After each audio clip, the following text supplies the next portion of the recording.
কালেক্টররাই জমি লুটপাট করতে শুরু করে দিয়েছে। ভূপালের কাছে একটি গ্রাম আছে, গ্রামটির নাম গুড়ারি ঘাট। সেখানে আইটিএস এবং আইএসএস অফিসাররা মিলে কৃষকদের কাছ থেকে বিশাল পরিমাণ জমি কিনে নেয় এবং সেই জমির পরিমাণ 3টে ফুটবল গ্রাউন্ডের সমান। এই জমি তারা 2022 সালে কিনেছিল এবং সেই সময় কৃষকদেরকে তারা 5.5 কোটি টাকা দিয়েছিল। কিন্তু 1.5 বছর পর সরকার ঘোষণা করে ওই জায়গায় একটা বাইপাস তৈরি করা হবে, আর এর মানেই হচ্ছে আশেপাশের জমি সমস্ত রেসিডেন্সিয়াল জমিতে পরিণত হয়ে যাবে।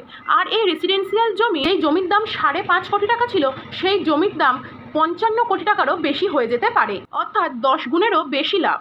আর ওই জমিগুলো যারা কিনেছিল তারা শুধু মধ্যপ্রদেশের অফিসার ছিল না, হরিয়ানা, পাঞ্জাব এবং দিল্লির আইপিএস এবং আইএসএস অফিসারও সমস্ত অফিসাররাই পরিকল্পনা মাফিক এই জমিগুলো কিনেছিলেন। তারা জমিগুলো কিনেছিল 80 টাকা প্রতি স্কোয়ার ফুট হিসেবে, আর এখন সেই জমির দাম প্রতি স্কোয়ার ফুট 2500 টাকা। এবার এখন বিষয় হলো, যদি ওই অফিসাররা এটা জেনেই জমিটা কেনে তাহলে তাদের জেল হতে পারে, কারণ কোনো অফিসার তার নিজের স্বার্থের জন্য কোনো গোপন তথ্যকে আগে থাকতে কাজে লাগিয়ে এমন কাজ করতে পারে না।